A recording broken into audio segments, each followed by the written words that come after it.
En nombre del Padre, del Hijo y del Espíritu Santo. Amén.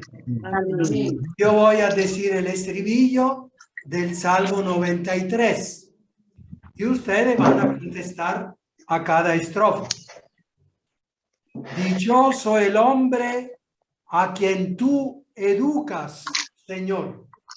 Dichoso el hombre a quien tú educas, Señor.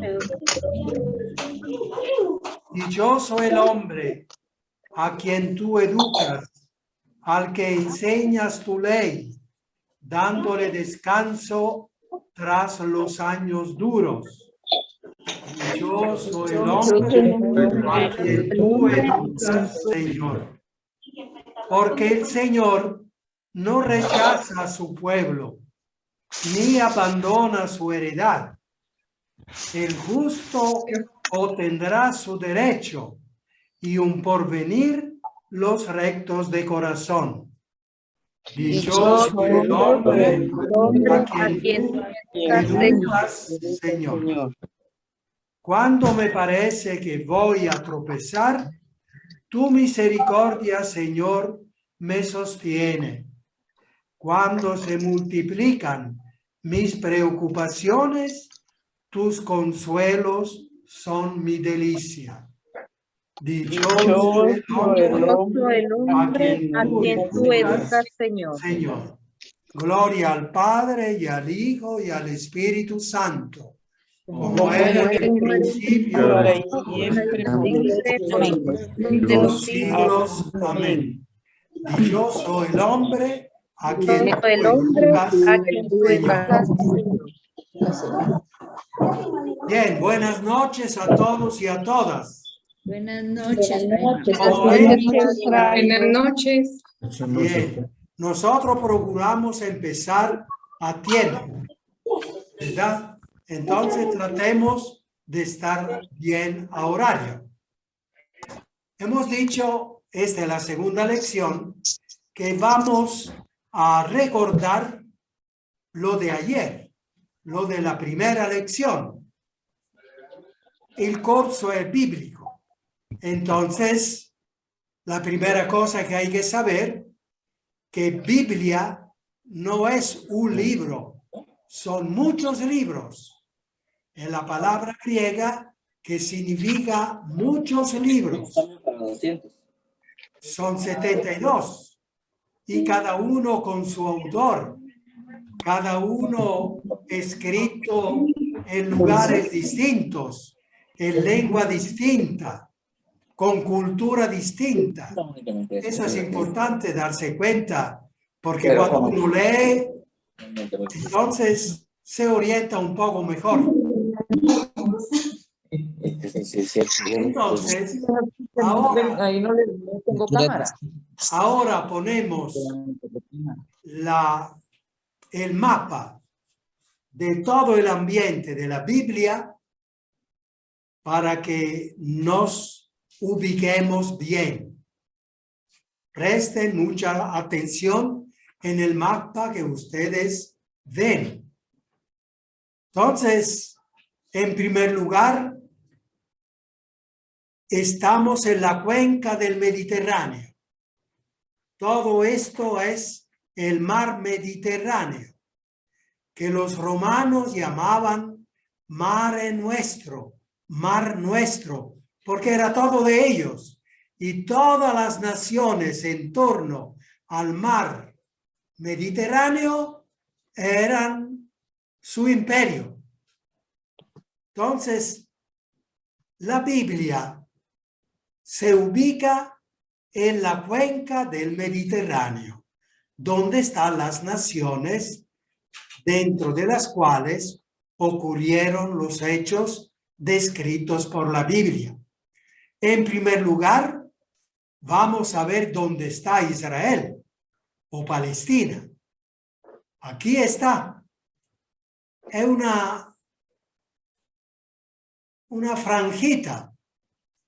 una franjita pequeña, 23.000 kilómetros cuadrados, casi como El Salvador, que tiene 21.000 kilómetros cuadrados.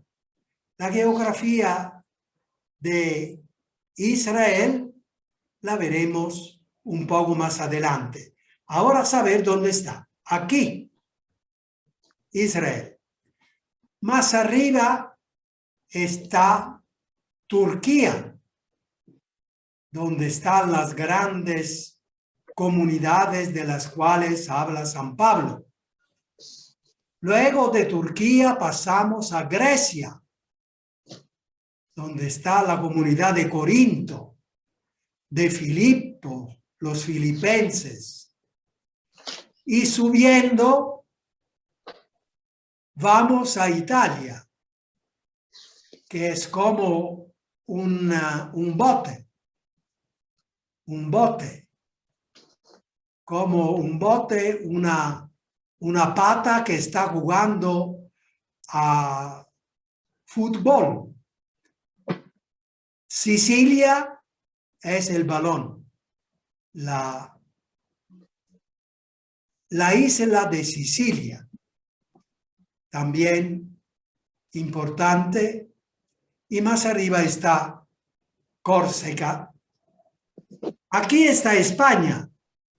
Si seguimos a la izquierda, está la España y en una franjita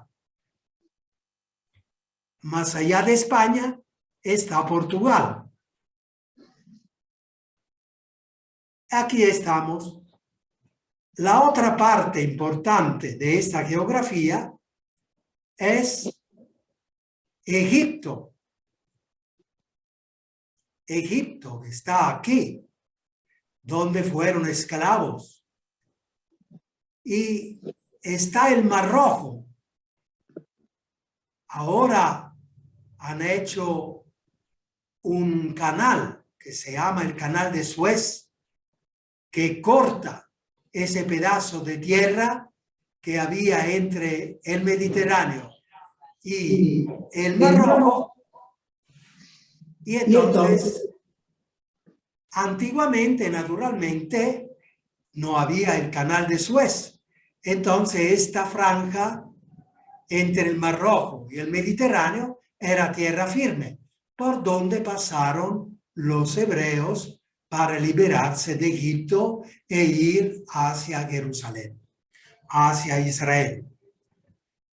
Sabemos que de aquí, en la historia, fueron llevados prisioneros el pueblo de Israel hacia Babilonia. Mire, son miles de kilómetros lejos. Babilonia, que ahora es Irán, Persia, Irán.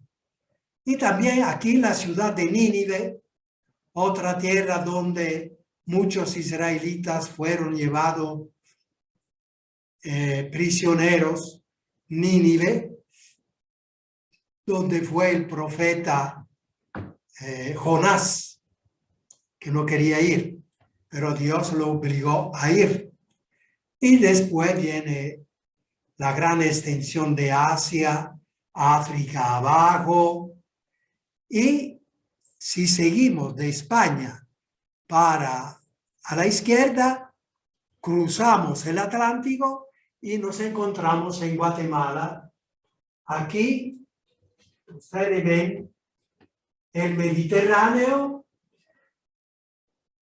Italia, España, Portugal, y cruzamos el Atlántico y llegamos a Guatemala. Bueno, ya estamos bien ubicados. ¿Alguna otra cosita? Ahora quitamos el mapa. Otra cosita que nos ayuda a resumir.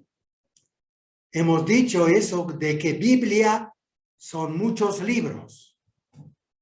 Luego hay que recordarse la importancia de la historia de Israel. La historia es importante para todo pueblo, porque es su memoria. Si no tenemos la memoria de un pueblo, es como si ese pueblo tuviera el Alzheimer. no se recuerda. Y entonces no puede vivir. No puede hilvanar todos los acontecimientos que hubo en su vida y tener una visión de conjunto. Entonces la historia es fundamental para un pueblo. Ahora, para Israel era importante porque era la historia dentro de la cual Dios había hablado. En ese sentido es historia sagrada. En ese sentido es muy importante la historia de Israel también para nosotros. Porque el Dios que actuó dentro de la historia de Israel, actúa dentro de la historia de Jesús y de la historia de toda la humanidad. También un concepto muy importante que podrían anotar. Ustedes anoten así nomás para que se le quede mejor. Pero ustedes saben que estas lecciones ustedes las tendrán después de 2 o 3 días ya en el blog. De manera que ustedes pueden volver a escuchar, a ver, detenerse. Eso. Y eso hay que hacerlo. Si no, en nuestra memoria, un clavo saca el otro clavo. La lección de mañana no nos hace recordar la de hoy. Entonces hay que profundizarla, la de hoy, para poderla recordar también cuando vengan otras lecciones. Un concepto muy importante que es bueno que ustedes anoten es: la fe necesita acontecimientos. Es un concepto que ha dicho el Papa Benedicto en una audiencia pública de los miércoles. La fe necesita acontecimiento. Entonces, nuestra fe, para reforzar nuestra fe, a veces nosotros decimos, ¿cómo hago para reforzar la fe? Una cosa importante es recordar los acontecimientos al cual tú estás recordando al querer tener la fe.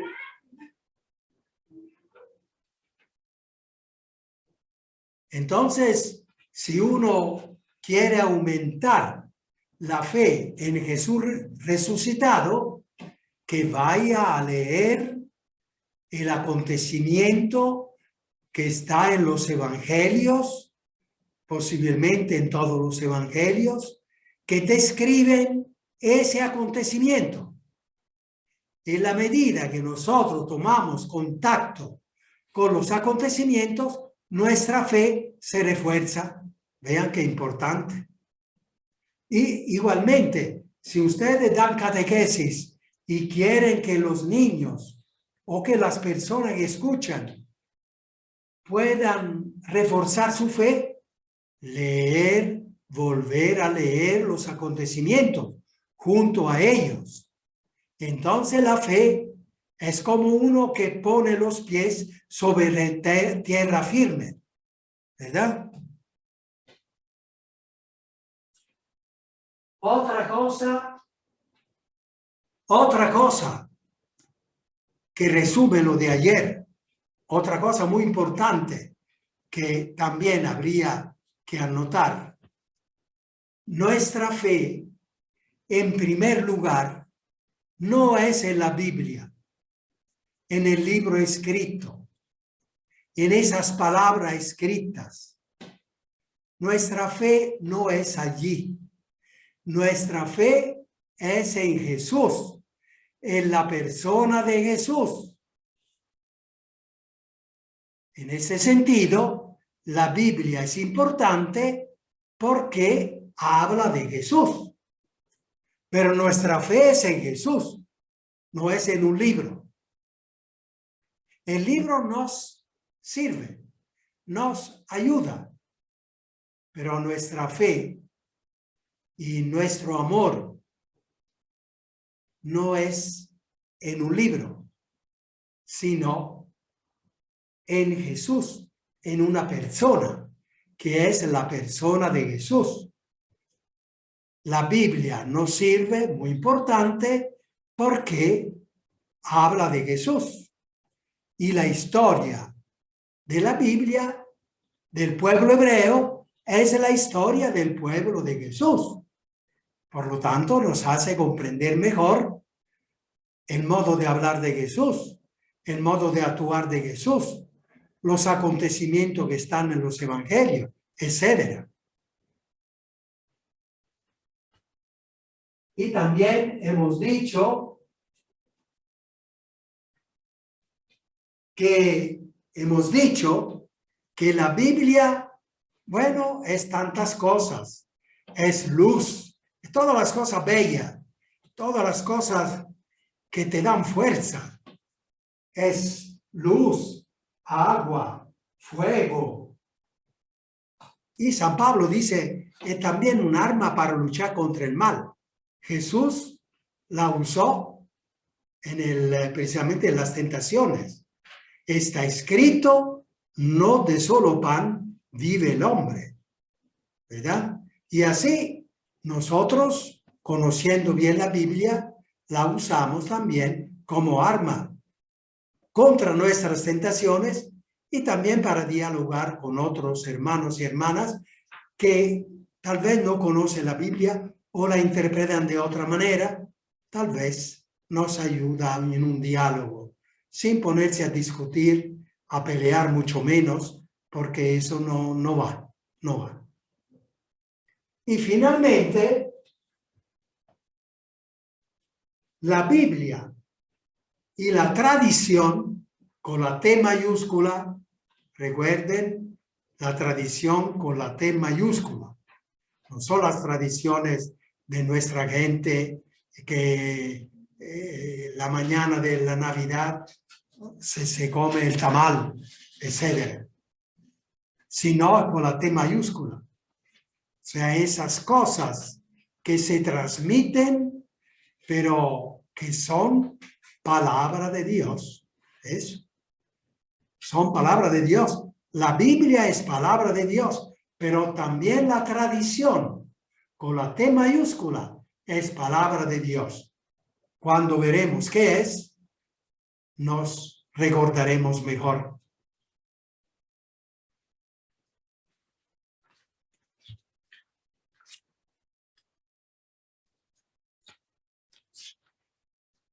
Eso.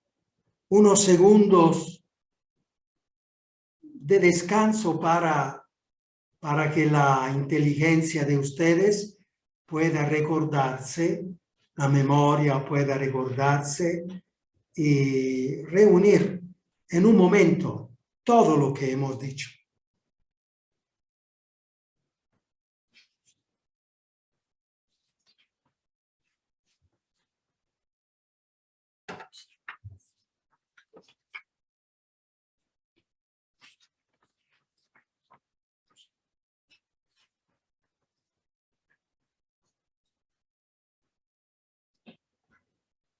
Entonces, seguimos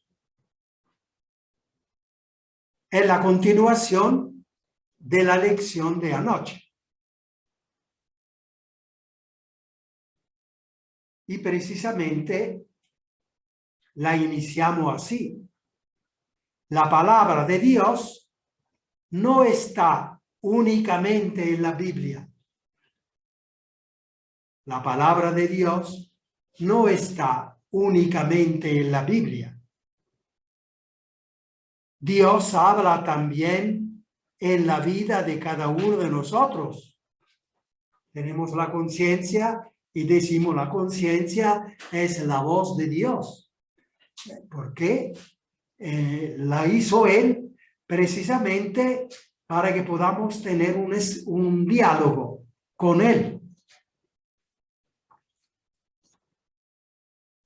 La naturaleza creada, también la creación. es una cosa tan grande, tan bella, tan maravillosa, que es como Dios que nos habla a través de ella. De hecho, Él la creó y entonces trae algo de Dios, la creación. Entonces nos habla de Dios. Los cielos hablan la palabra de Dios. Hay un canto que dice así.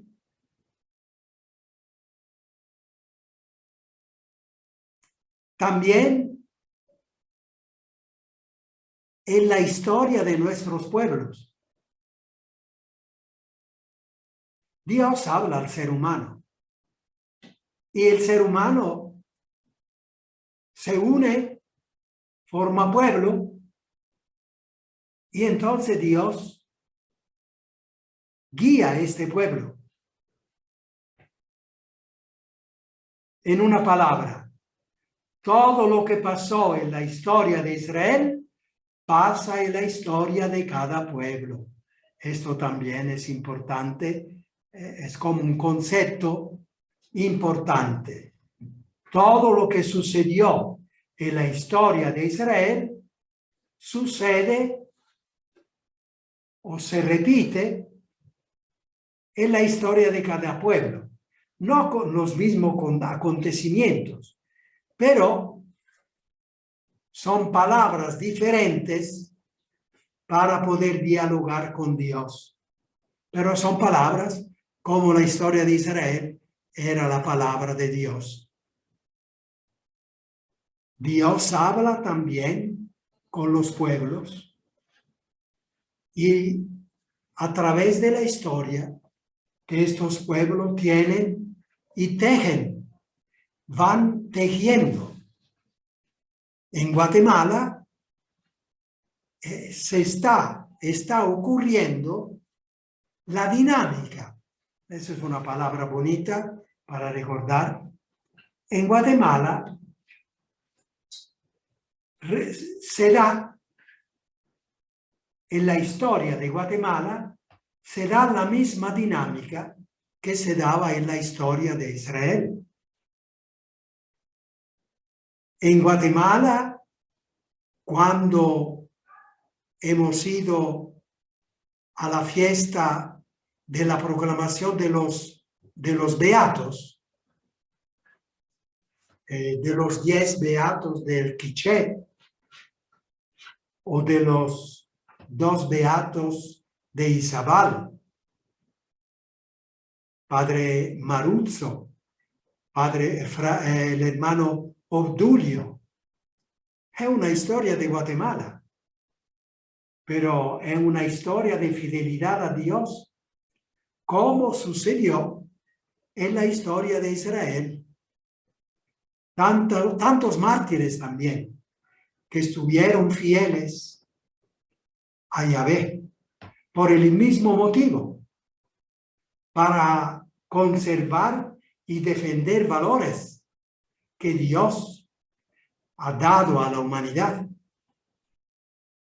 Se entiende entonces que la historia de cada pueblo repite la historia de Israel. Es la misma dinámica. Los seres humanos se mueven, forman acontecimientos y ahí, con esos acontecimientos, habla con Dios, se revela a Dios y la gente, las personas, toman decisiones referente a Dios en esa historia que están viviendo.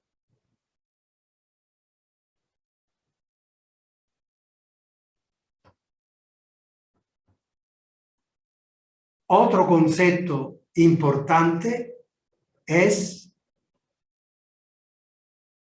que la fe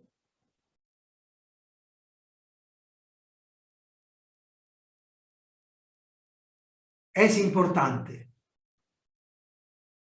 pero hay algo más importante todavía, que está a la base de todas las cosas importantes.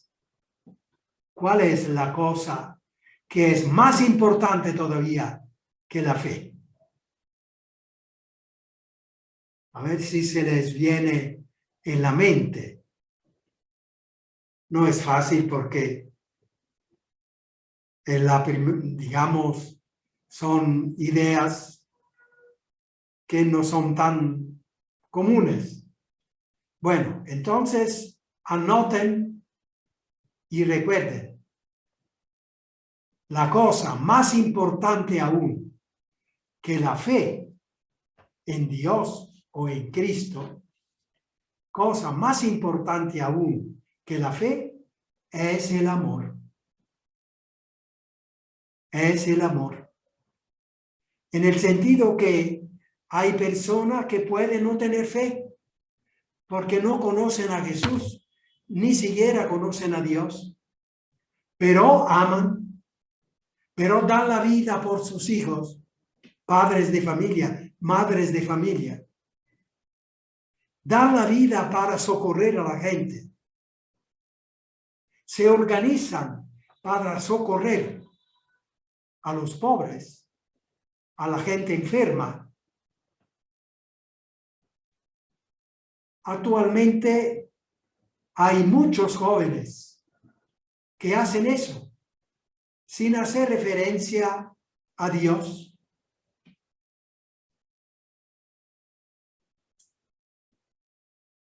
Entonces, el amor, Jesús, en el juicio final, tuve hambre y me dieron de comer. Pero Señor, a ti no te conocíamos. No importa. Lo que hicieron a uno de esos hermanas que necesitaban, lo hicieron conmigo. O sea, amaron a ellos es como amar a mí. Vean que verdaderamente el amor viene aún antes de la fe. Es importante porque a veces nosotros nos ponemos bravos con aquellos que no tienen fe y hasta peleamos, y a lo mejor nosotros no tenemos mucho amor. Entonces, no vale la pena pelear con nadie, pero sí, cuando hablamos es bueno decir la verdad. Y la verdad es que primero el amor y luego todo lo demás, la fe y todo lo demás, los valores que Jesús ha venido a plantar en la tierra.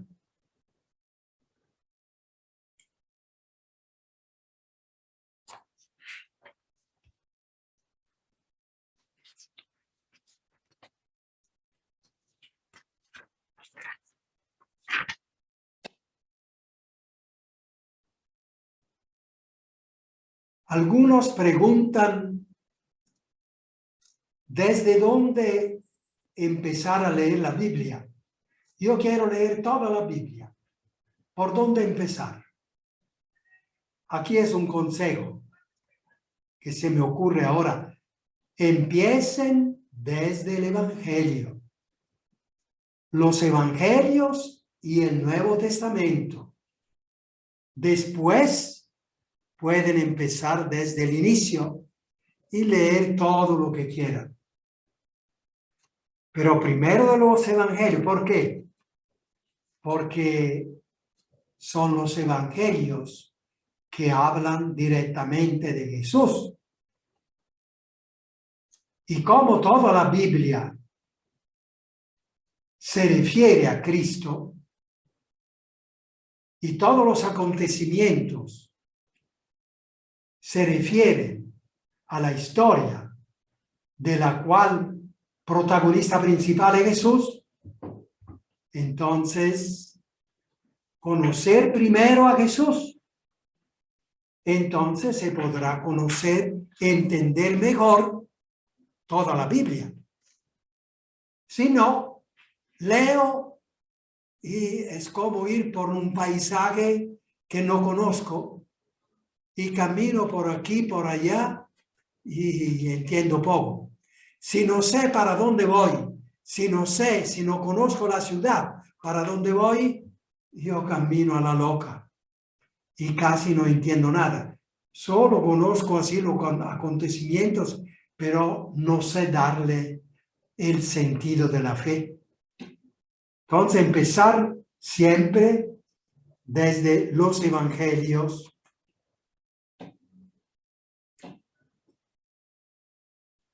Y ahora,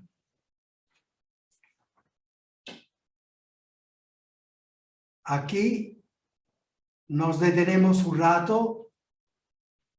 Mientras tanto, Carlito les va a decir los que van a encontrar junto a la lección, los que van a encontrar en el blog junto a la lección. Está haciendo un trabajo precioso este hombre. Ahora él les va a decir de qué se trata.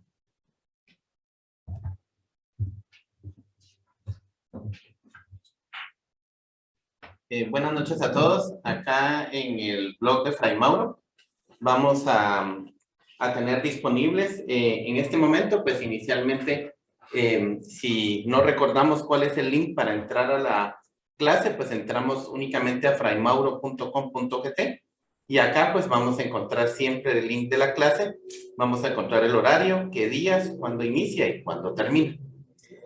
En el área acá de recursos es donde están los videos de cada uno de los cursos que Fray Mauro nos ha impartido. Acá encontramos la descripción del curso y luego un video por cada una de las clases. En este caso estamos viendo el curso de teología, pero si regresamos nuevamente al área que dice recursos, está por ejemplo el curso de teología moral fundamental. Nuevamente acá, la descripción del curso y cada uno de los videos con los textos, en este caso, que fueron utilizados durante la clase. Entonces, acá aparece. Y de la misma manera, a partir de mañana, pues ya vamos a encontrar acá las primeras 2 lecciones. Acá está el curso de la nueva imagen de Dios. Al inicio, los primeros capítulos son acerca de la historia de Fray Mauro, de su biografía. Entonces, acá mismo, entonces vamos a tener, también hay unas homilías, pero acá dentro de los cursos, entonces va a aparecer el curso de Biblia número 1. Acá también tenemos los libritos que Fray Mauro ha escrito, en donde dice folletos, entramos al folleto. Acá está el texto de cada uno de los folletos, si nosotros lo quisiéramos leer. Y si quisiéramos descargar el folleto en formato PDF, al inicio aparece el texto que nos dice que ahí podemos descargar el folleto.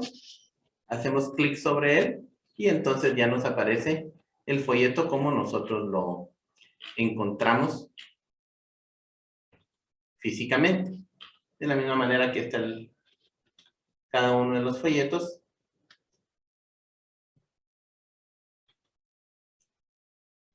Este es el último, Dios es solo amor. Y acá encontramos todo el texto de la misma manera que está en modo físico. Entonces acá pues hay diferentes recursos, como decíamos, pues que está la parte de los recursos donde están todos los videos de los cursos, está la parte de los folletos, está las primeras clases que Fray Mauro impartió y su biografía, la nueva visión de Dios y algunas descripciones generales. Entonces, la idea es que en un solo lugar podamos tener acceso a todo el material que Fray Mauro nos ha compartido en estos años y que hemos tenido la oportunidad de aprender con él. Muchas gracias.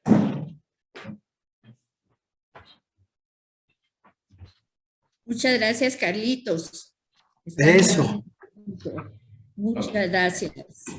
Gracias, Dios te gracias. bendiga, Carlitos. Gracias. Gracias, Carlos. Gracias. Entonces, también hay otra cosita, ¿verdad? Aquí ellos saben que esto resumen casi punto importante de resumen. Bien, sigamos. Vamos a ver los puntos de referencia en el estudio de la Biblia. Tenemos que estudiar la Biblia. Queremos saber cómo no perdernos, a quién recurrir, a quién escuchar, como premisa antes de pasar a los puntos de referencia 1, 2, 3, 4. Hay que decir que el lenguaje de la Biblia tiene un talante progresivo, concepto que hay que escribir. Son conceptos tupidos de significados, muy sólidos, muy densos. La Biblia tiene un talante progresivo. Este es un concepto relativamente nuevo. Lo dijo San Juan Pablo II hace 21 años, en ocasión del Jubileo 2000. La Biblia tiene un talante progresivo, o mejor todavía, la revelación es progresiva. Eso era aún más clave. Esto es aún más claro. La revelación es progresiva. Fíjense que es muy diferente de como pensábamos antes. Antes pensábamos que todo como fue escrito al mismo tiempo por las mismas personas y quedaba siempre como tal. Desde hace 4000 años hasta el Apocalipsis. No. En esos 2000 años la Biblia, la revelación en la Biblia se ha ido revelando poco a poco. Eso significa la revelación es progresiva. Se va revelando poco a poco. Va diciendo cosas poco a poco. Va dando orientaciones, mandados, poco a poco, en la medida que la humanidad avanza. Pero justo como se hace con un niño, como hace la madre con un niño. Un niño, la madre le revela las cosas poco a poco. Cuando tiene 2 años, algunas cosas y en cierto modo. Cuando tiene 8 años, otras cosas añade a las primeras y de cierto modo. Cuando el niño ya tiene 15 años, entonces la madre le hablará, le revelará lo que es la vida, poco a poco. Le hablará de una forma muy diferente de cómo le hablaba a los 2 años, a los 8 años. Y le dirá al muchacho de 15 años mucho más cosas de la que le diría cuando tenía 2 años. Esto significa que la revelación es progresiva.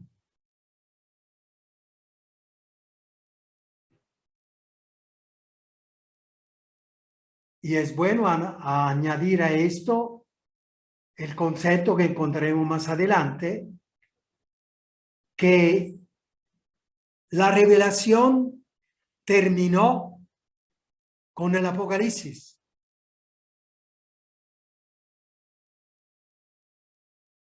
Fue progresiva desde Abraham hasta el Apocalipsis, al tiempo de Jesús,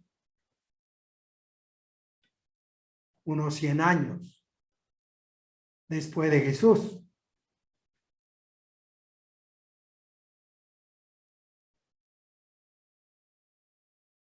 Sin embargo, queda todavía por entender cómo comprender,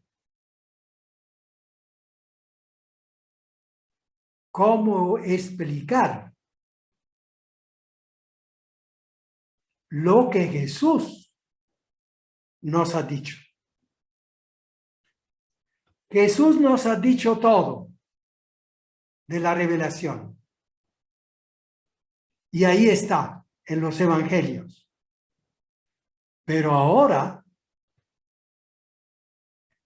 viene el problema, digamos así, de ver cómo interpretar lo que Jesús reveló. Cómo interpretar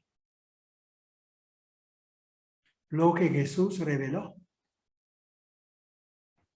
Y para eso es bueno recordar, y ustedes lo pueden anotar bajo este capítulo, el capítulo 16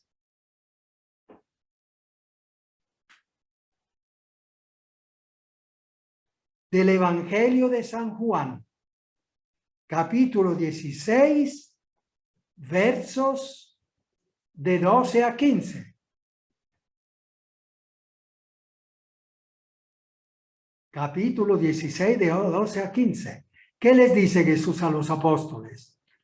Ahora ustedes han oído a mí, pero no puede comprender todo lo que yo les he dicho. Cuando venga el Espíritu de la verdad, entonces les enseñará la verdad toda entera. ¿Qué significa eso? Que vamos comprendiendo lo que nos dice Jesús poco a poco. Y el Espíritu Santo acompañará a la iglesia para inspirarla y que enseñe lo que poco a poco se va comprendiendo de lo que enseñó Jesús.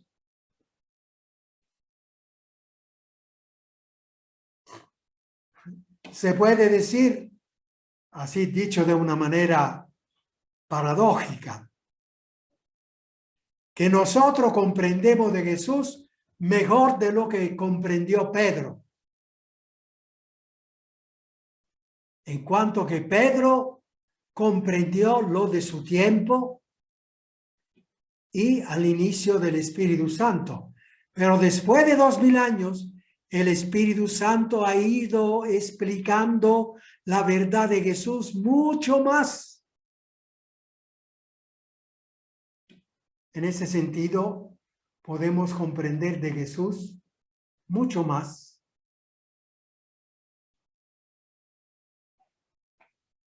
Nosotros podemos comprender, es decir, del lugar que tiene la política en un pueblo y qué lugar ocupa la enseñanza de Jesús en la política de un pueblo. Nosotros lo podemos comprender mejor porque está la ciencia precisamente de la enseñanza de la iglesia sobre estas cosas. Bueno, es un concepto bajo las palabras, la revelación es progresiva. Bajo este concepto denso de significado, ustedes hilan este último concepto que también es muy importante. O sea, que la humanidad va creciendo como un niño y 2000 años después de Jesús, el niño ha crecido mucho y entonces la Iglesia Madre, inspirada por el Espíritu Santo, le va a enseñar a este hijo que ha crecido 2000 años más, mucho más cosas y de una forma a la altura.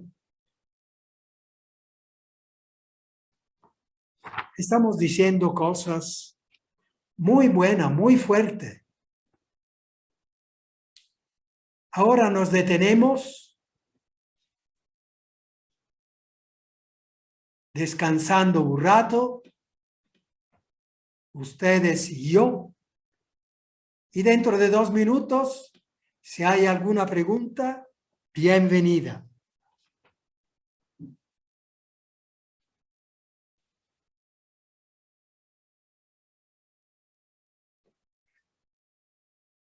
¿Cómo te mueves sobre esa?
Esta es la Biblia de la Conferencia Española.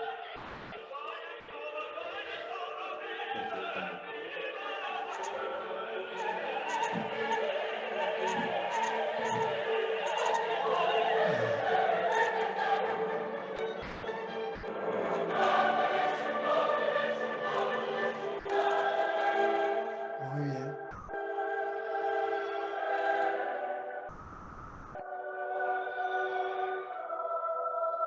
Eso, los dos.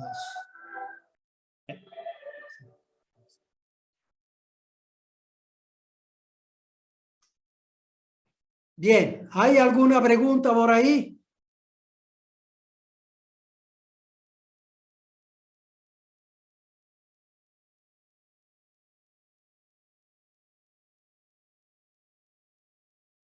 ¿Alguien se anima a hacer una pregunta? Buenas noches, Fray Mauro, y a todos también. Buenas noches, ¿se entiende? Gracias. Fray Mauro, me quedé con duda de a qué se refiere con los signos de los tiempos, que lo leí por ahí en algo que nos proyectaron en la pantalla. Así. Signos de los tiempos. De por sí, como respuesta primaria, de la cual que hace referencia a lo que dijo Jesús a los fariseos. Ustedes conocen los signos de los tiempos, o sea, saben cuándo va a llover, saben cuándo hace frío, y dicen, esta noche el cielo es rojizo, eso significa que mañana va a llover. Eso en mi pueblo así era la cosa. Pero ese es un signo de los tiempos.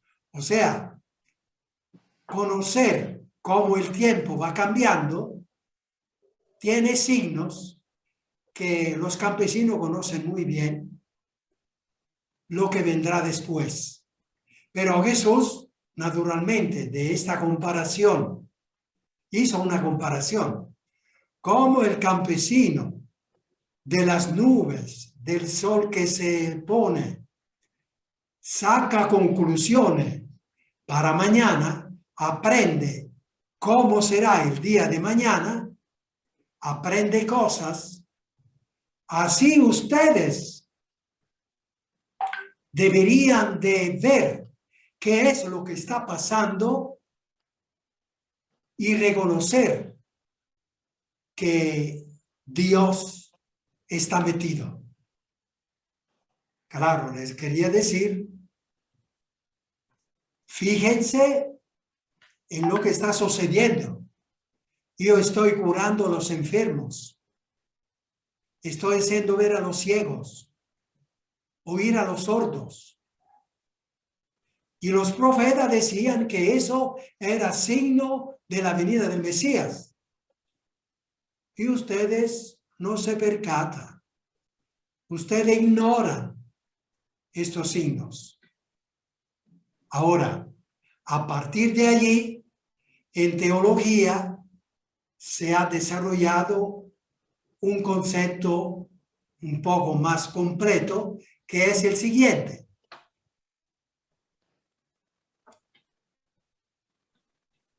Los signos de los tiempos son acontecimientos llamativos,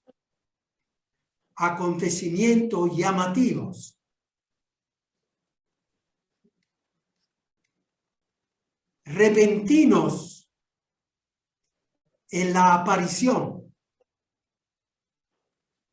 pero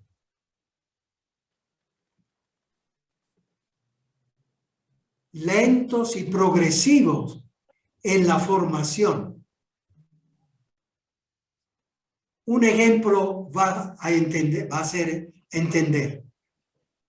Yo digo, la elección de Obama, la elección de un negro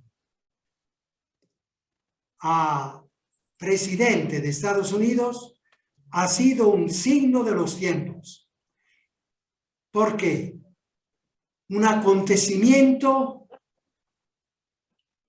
repentino. 30 años antes los negros no podían viajar con los blancos. 30 años antes yo estaba aquí, he vivido toda esta historia. 30 años después, un negro va a ser presidente y además reelegido. Ahora, dentro del contexto cristiano, signo de los tiempos, hay que añadir un acontecimiento llamativo, repentino en la aparición y lento en la formación, que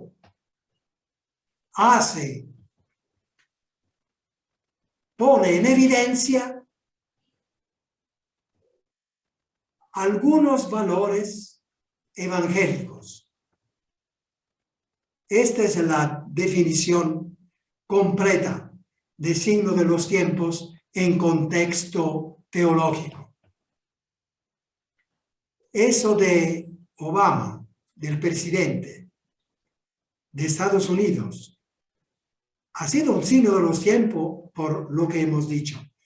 Pero el cristiano que lee estos acontecimientos sabe que allí el reino de los cielos se ha hecho presente y ha progresado en el valor de la igualdad de las razas. Nada de racismo. Es un valor evangélico, es un signo de los tiempos.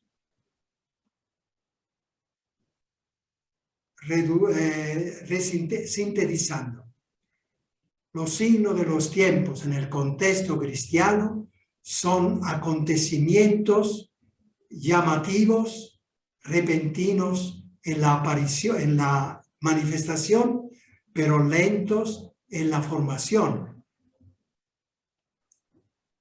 que ponen en evidencia un valor profundamente evangélico. Esta es la definición en el conjunto. Eso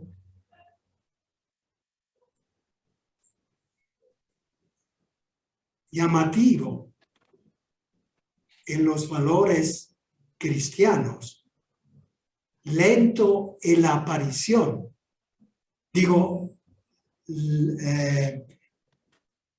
repentino en la aparición, pero lento en la formación. Esto de Obama, el Espíritu Santo, a través de las personas buenas, muchas han muerto. Pensemos en Luther King, que mataron unos años antes, que hablaba de estas cosas, de este valor evangélico. El Espíritu Santo estaba preparando desde mucho tiempo una humanidad que iba a poner en evidencia este valor de igualdad de las razas. Yo creo que he explicado de lo mejor. Si no ha entendido, paciencia, porque mejor que así no puedo explicar. Está muy bien, gracias. Bien, se entendió. Una pregunta, Fernando. Hay otra pregunta, diga. Buenas noches, Fray. Buenas noches. ¿En dónde podemos ver la progresión del entendimiento histórico sobre Jesús? ¿Cómo? ¿Cómo o en dónde podemos ver la progresión del entendimiento histórico sobre Jesús? Sí, lo veremos en la próxima lección, cuando precisamente vamos a tocar estos puntos de referencia, que son 4 puntos de referencia. Uno quiere saber qué es lo que estoy viendo mejor de Jesús. Puntos de referencia me dirán dónde estoy viendo mejor. Pero aquí una respuesta rápida. En el Evangelio, en la tradición, que todavía no sabemos exactamente qué es, con la T mayúscula, imagínense, hace 100 años, nuestro abuelito, nuestras abuelitas hablaban de una revelación estática, o sea, ha sido casi como dictada desde una cátedra. Así estuvo, y no en sentido progresivo. Bueno, esto de que hoy estamos comprendiendo cosas diferentes, por ejemplo, lo que dijo Juan Pablo II, que el infierno no lo hizo Dios. Esta es una cosa nueva que nos hace comprender mejor cuando Jesús habla del infierno. Porque nosotros creíamos que era Jesús bravo y que se está yendo con rabia contra aquello y los manda al infierno. El Papa, que es un santo, dice: el infierno no lo hizo Dios, ni es Él quien manda al infierno. Y dice otra cosa muy fundamental. Cuando la Biblia o el Evangelio, en este caso del juicio universal, cuando el Evangelio habla de estas cosas del infierno, habla de forma simbólica. Esto es un principio tremendo. O sea, no es la realidad. Es un símbolo que naturalmente dice mucho. Pero la bandera de Guatemala es un símbolo. Claro que dice mucho, pero Guatemala es otra cosa. Así aquí, nosotros estamos conociendo mejor de la forma como Jesús hablaba y de lo que quería decir. ¿Cómo conocemos? Eso será un punto de referencia que es la iglesia. Lo veremos en la próxima lección. Con la tradición entenderemos por qué estamos comprendiendo mejor lo de Jesús. La tradición, con la T mayúscula. Entonces, un poquito han entendido esta noche con esta explicación. Pero el otro lunes, lo vamos a comprender mejor. Creo que ya hemos terminado. Qué lástima que no podemos hablarnos, ¿verdad? No podemos reírnos porque no vemos nada, no hay tiempo. Paciencia.